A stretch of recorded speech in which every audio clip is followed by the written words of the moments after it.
First it was, we'll give 1,000 headshots to people who are unemployed. And I was like, well, if we can do 1,000, we can do 10,000.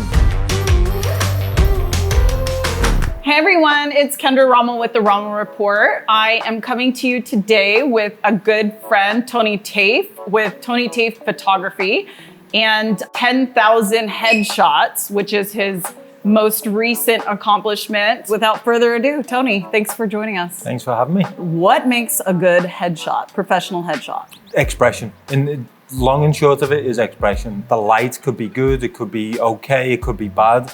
But no matter what the light looks like, if the expression's bad, it's a bad headshot. So one of the questions I always ask when I'm taking somebody's headshot is, what's it for? You know, does somebody need to look confident? Do they need to look approachable? If somebody works in a daycare, they don't need to look overly confident, you know? Right. And if somebody is a high-powered banker, they like to have that extra edge of confidence in there. So expression's everything when it comes to a headshot. Do you feel like it's more to pose per your brand or pose to who you are authentically? Definitely who you are, because your brand should be who you are, right? It's very important to be genuine.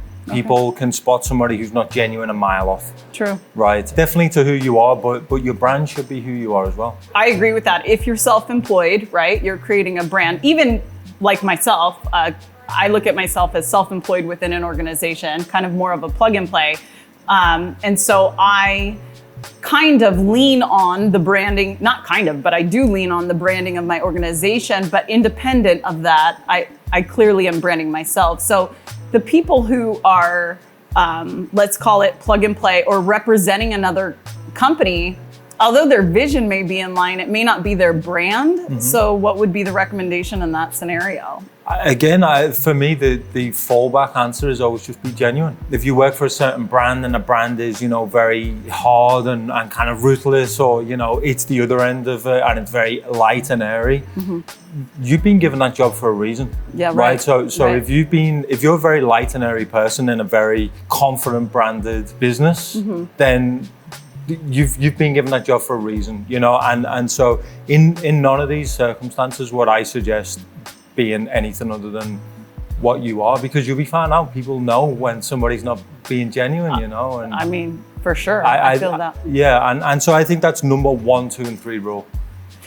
When you're branding yourself or whether you're fit into somebody else's brand, just be genuine to who you are. That's actually a great segue into what I would ask you next. As a photographer, I would imagine that's 100% accurate from your side of the camera. This is obviously art, right? So it's an expression of who you are. How can you pick the correct photographer? You know, as a person looking for headshots that knows very little about headshots or photography or even creative brain, I would argue. Like, I'm not a creative brain. So how could a person best choose somebody and know that they align from a vision standpoint, maybe? Right. So the amount of people who I get who contact me and ask for pricing and, you know, all that kind of stuff, who've never actually seen what my work looks like is crazy. Yeah. So what the first question I'll always ask is, if you've been on a website, do you know what the images look like? It's the same as walking into Best Buy and saying, how much is the TV? Yeah. Which TV, you know? It's really important to know what you want, and I understand it's not as easy as picking a new TV, because everybody knows what they like to watch on a TV, but not everybody knows what a good headshot looks like. So go onto somebody's website, and if you like the work, if it speaks to you in some way, and we don't have to get all deep and, like, you know, heavy about it, but if you like it, then that's the way to choose. And then I'd always suggest get on the phone with them. And if you can have a 2-minute conversation with them without them driving you crazy, then you're probably in a good spot. Yeah. Do you think that people should interview more than one photographer? I usually suggest people do when they call me and they're not sure about things. So I'm among the more expensive side of headshot photographers in the country. If somebody calls me and they don't know the price and I'm telling them the price, I'm not really interested in them booking me if they're not 100% sure whether that's what they actually want to do, whether they actually want to spend, you know, that much money on them. So I would say in general, that's a good idea. A lot of times people will call and they know they want to book with you straight away, and then you don't necessarily want to send them somewhere else, you know. But no, go check it out. Right, yeah, exactly. So, but if someone's not sure, it's better for me to have a client who knows what they're getting into in terms of cost and knowing what my process is and things like that, right, than bring somebody in who's not sure and then they get further down the process and then they decide it's not for them. That's just more work for me. Yeah, right. You know, so I'd rather save myself work in the beginning rather than wait until further on down the process. Do you think that there is a differentiator between you and the guy that charges, I don't know, what the low end of photography is? This is two-part, I would say to you. Is there a differentiator? And would it be okay for somebody that's on a budget to utilize a cheaper photographer? Do you think that it will hurt them or harm them? Yeah, I mean, absolutely. Of course, it's okay for people to utilize, you know, cheaper photographers or photographers who are in different, you know, landscapes in terms of how much they charge. It's important that you can do that because not everybody can pay, you know, $700-800 for a headshot.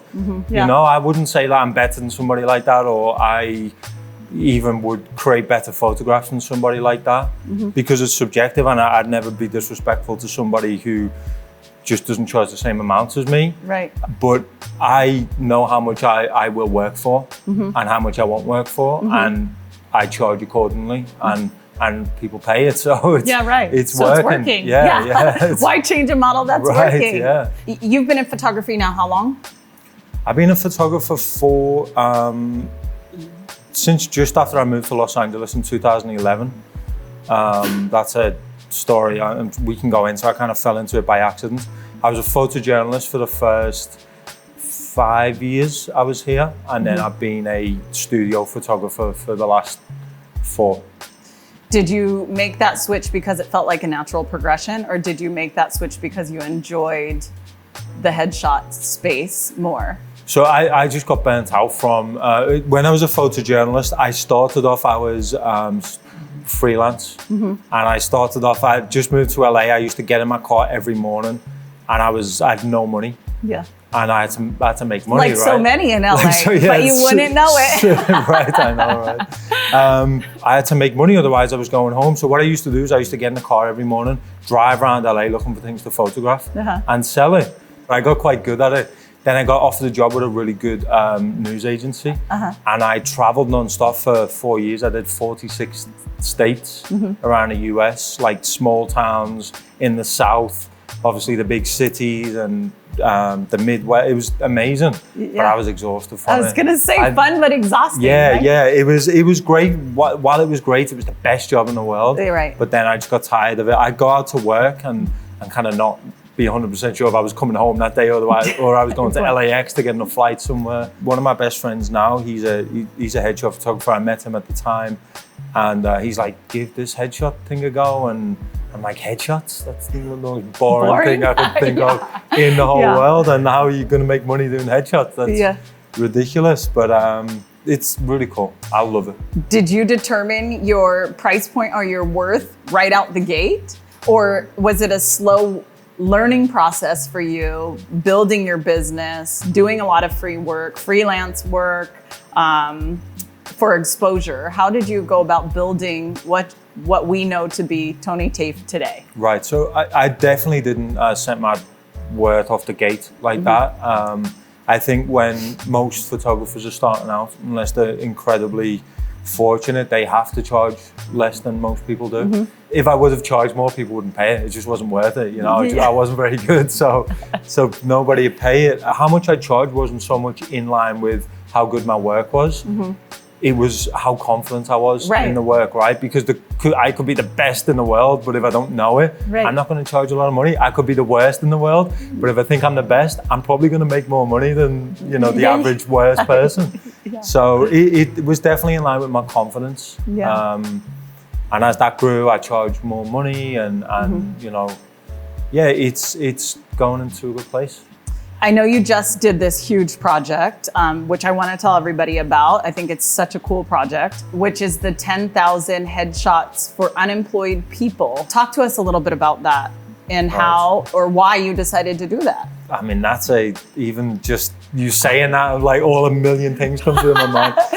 Planning. Yeah, it's been such a crazy ride the last 4 months. But essentially, I was at home in quarantine, like everybody in the world seemed to be at one point. So I have 2 businesses. I have my studio, which you mentioned, which is just named after myself, and then me and 3 of my partners, we own a headshot photography agency, which is essentially a nationwide agency where we supply headshot photographers to companies all over the country.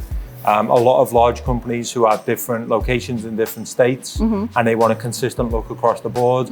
And one individual in one city is not capable of servicing them all, right? So instead of them contacting multiple people, they contact us and we supply the photographers. While I was at home, I was thinking more like, because I was always told when I work for myself, when a recession hits or when things go bad, that's when people make money. Yeah. It's of like course. so, and it's kind of maybe a little bit silly to think like that. But I was at home, and for a couple of weeks, I'm thinking, okay, how am I going to do this? What's my move? What's my big thing? And I was driving myself crazy. I wasn't coming up with anything. I just thought I'm not that smart. You're like, when's my chance? Yeah. So and I was like, okay, so this isn't working. I need to do a 180. And instead of thinking, how am I going to come out of this in a better place? I started thinking, how can we help people who need help right now? And, as I say, with Headshot Booker, with the agency, we've got there's like 3,000 photographers in our network in the US, and then we have some in Europe and Mexico as well. But in the US, I knew from that network, I on my own can't do much, but if we came together, we could do a lot. And so I decided, okay, first it was, we'll give 1,000 headshots to people who are unemployed. And then I called my business partner. I was like, what do you think? We could get like 10 headshot photographers involved. We'll all give 100 away. And he's like, yeah, that sounds good. And then I hung up and I was like, well, if we can do 1,000, we can do 10,000. And so I texted him and I said, forget 1,000, we'll do 10. I was like, okay. Yeah. And then that was it for like 4 months. It was just it consumed me every single day. What was the consuming part? The planning? The planning, because it's 10,000 people. Right. We organized it across all 50 states. So every single state was to have at least one photographer. We had to organize locations where they'd shoot. Right, because which is hard in COVID. Impossible, almost impossible. But we got really fortunate that Brookfield Properties. Oh, yeah. You know Brookfield? The malls, basically, right? So they're one of the largest real estate owners in the world. Yeah. They became our partner. Which is great, and it couldn't be more. That's helping them at a time like this, right? It is, yeah. So they came on board. Canon, the camera manufacturer, they came on board as well, and it was a case of getting 200 photographers who were all willing to give the time for free. Yeah. Organizing everybody, organizing it was like almost 200 locations. But then you've got to schedule 10,000 people. Yeah, right. So we in a pandemic. And events are not happening. It's just like one hurdle after the next. But it was one of the most rewarding things I've ever done in my life, and it was just cool. And we got a ton of. Obviously, we gave thousands of people free headshot for their LinkedIn, all unemployed people, and then the press got hold of it and they went nuts for it, We were on the Today Show, USA Today interviewed me, Fast Company magazine, they interviewed me. And there's a story about those guys, which is kind of embarrassing, but it's funny. What else? Bloomberg Business, all kinds of stuff. And there was some like 200 news clips around the country. So cool. From it. It was really cool. But yeah, that was amazing. How did you vet these people? Was it just the first 10? Yeah. Yeah, I mean, there was no vetting. I mean, we can't check that somebody's unemployed.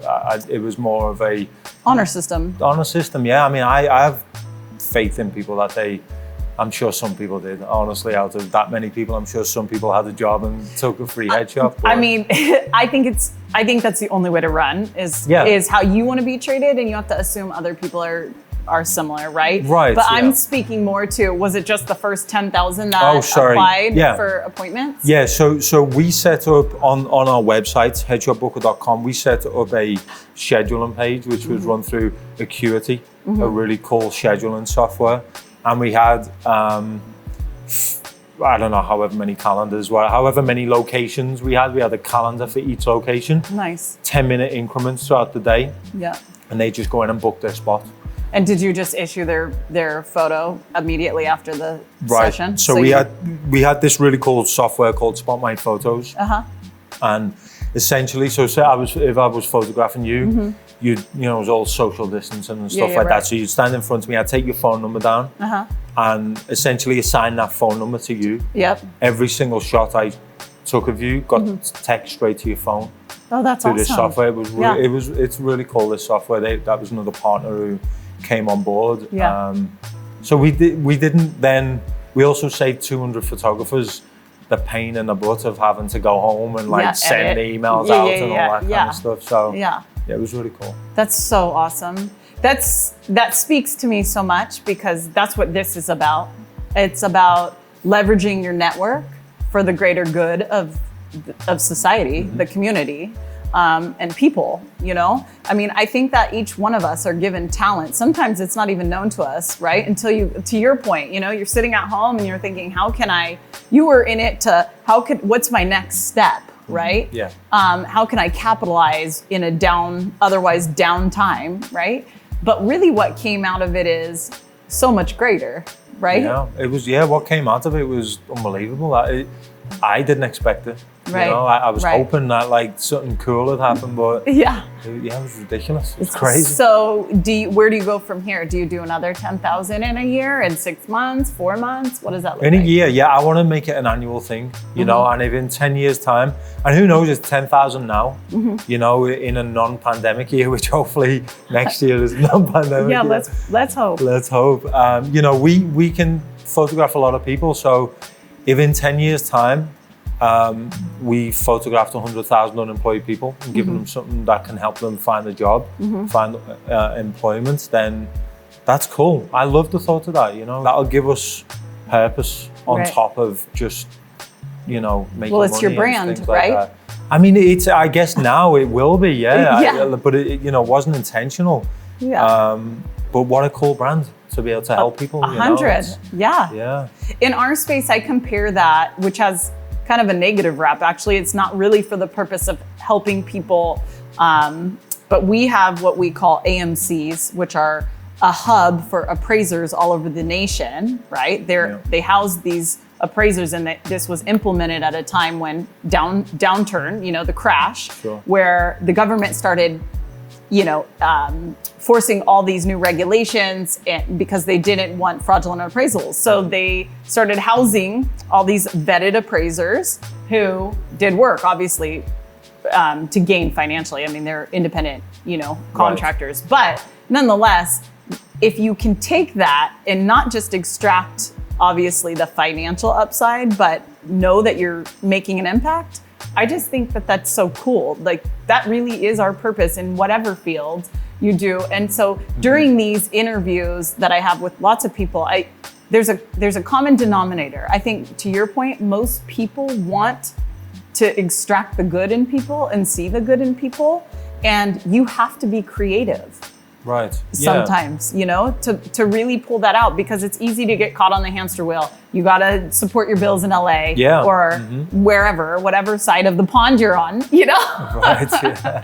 When you can do what you do every day and impact people and give people value, it's hands down going to be a successful business model. I think so. And I also think that being able to do that means you're in a fortunate position, right? Because some people, it's just not on the priority list. You know, if you've got kids and you don't know what they're going to eat at the end of the week, or if you've got bills and you can't pay the rent at the end of the month, or you're not sure whether you're going to be able to pay the rent or whatever, it's just not a priority to think of other things, and it shouldn't be. You know, like survival. And I think if you're in that position where you can do that, it means you're in a fortunate position. You know, it means that you can think of things that are not immediate needs, right? Yeah.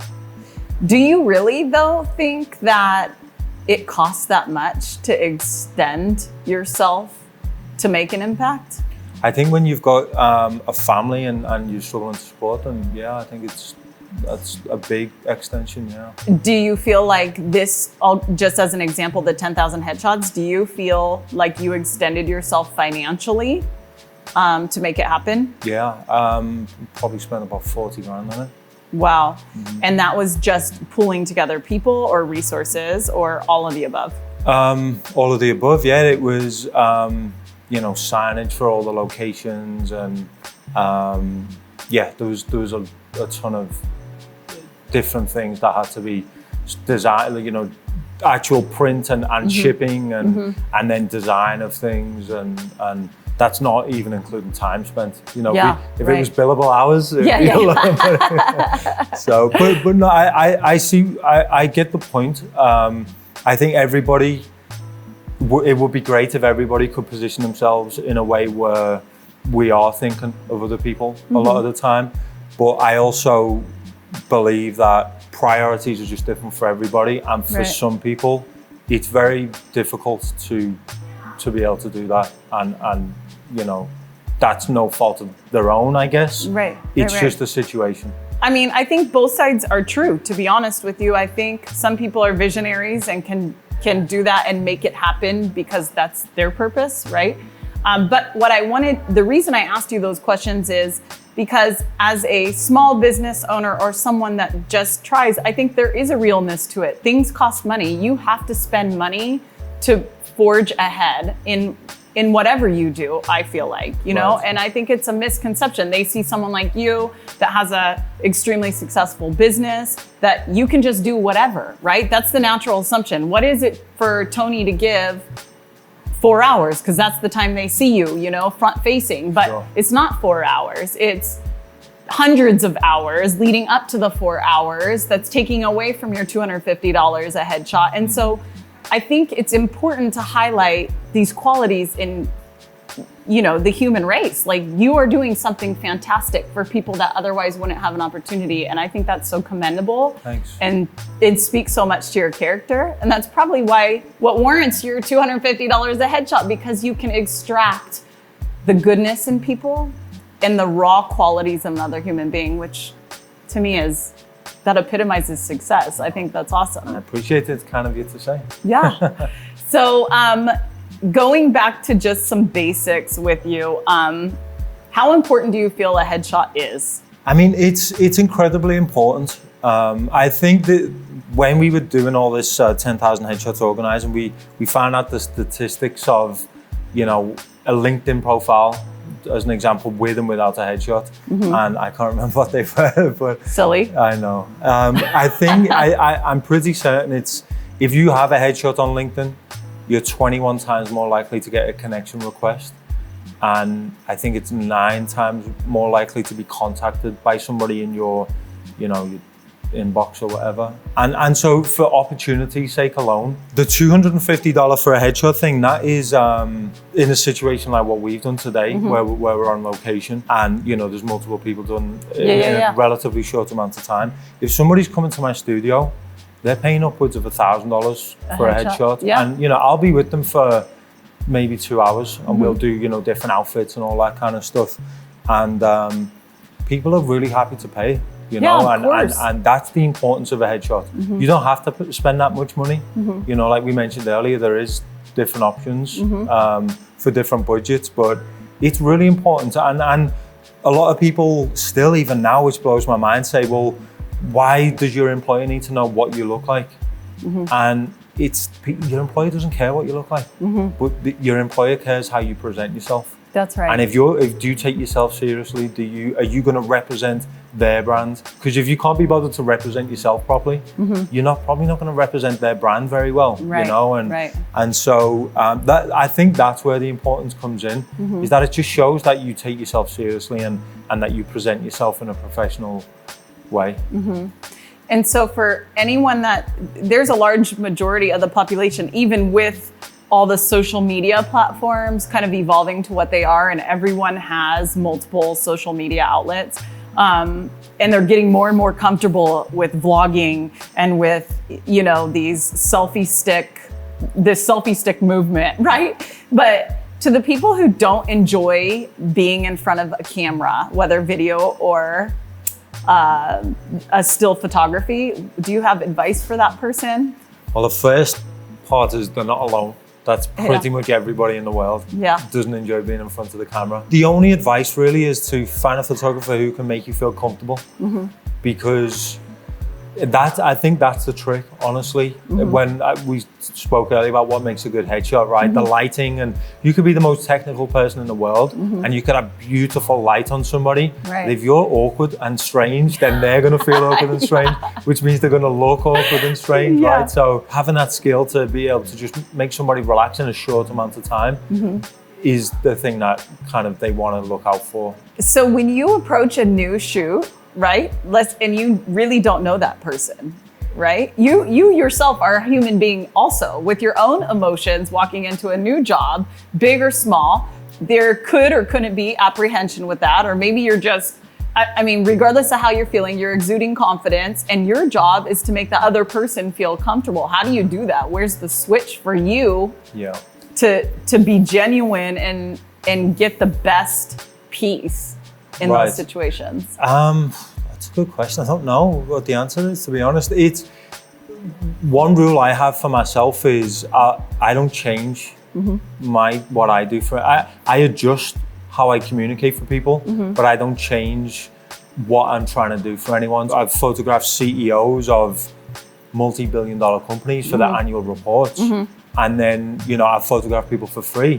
What I do doesn't really change. I change how I do it based on what kind of person they are, because you have to do that, right? You have to adjust to different situations, and you have to be able to pick up on little things quickly. Because if somebody's shy and timid and you're loud, you're gonna scare the hell out of them. They're gonna be more, you know, and if somebody is the opposite, you've got to match them, you know. If somebody is dominating and you know, loud and very, you know, handsy, all that kind of stuff, you've got to raise yourself to whatever they're on. Otherwise, they're just not going to connect with you. Right. And a lot when you're a photographer, and you usually happens with men, honestly, and they're really nervous and they try and overcompensate for it. So they try and become extra kind of, you know, domineering and like extra confident. But you know most of the time that it's just they're just nervous. But so you have to adjust for different things with different people, and it's fun. Honestly, it can be mentally, if you're doing it over and over with different people, daunting in one day. Well, it can just be draining because you're kind of performing for each person a little bit, even though you're still being genuine. You're switching for each person, and. But it's fun, it's a challenge. It's like speed dating, but you get to take pictures while you're doing it. Exactly. You get to make money while you're doing it. I've never done that, I'm just saying. It's fun now, it's a challenge.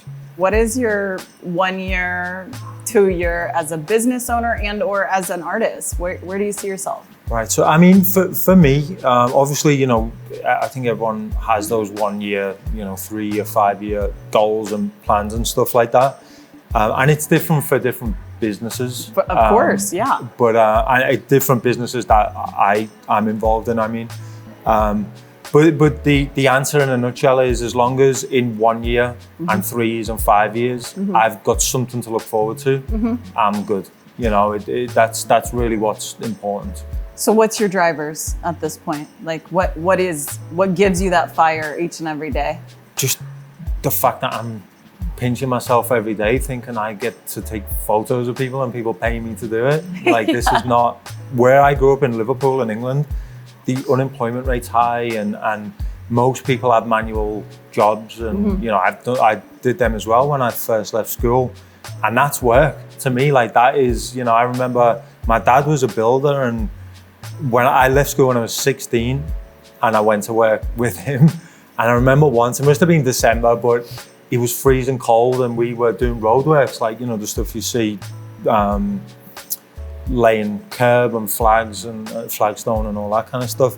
It's hard work and it was freezing cold, and I remember one time it was about to snow, and it was so cold. I remember thinking, please snow, because we'll get to go home for the day. And it started snowing, and my dad was like, we're not going home, like we're still gonna work, what are you talking about?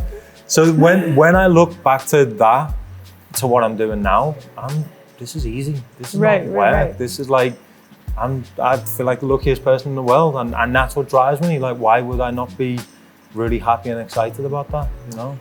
I mean, yeah, you have perspective on life because of where you've come from. And I think staying grounded in that is huge. I think it's something, especially living in Orange County, right?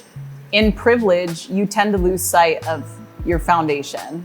I think it's suffocating at times, even just in business, you know, on one hand, you keep the most relevant headshots, you brand yourself, you put yourself out there. And I think it's important to go, wait, why did I start this? You know, no matter what we're doing, why did we start this? Where did we come from? Where are we really trying to go? And enjoy the journey, you know?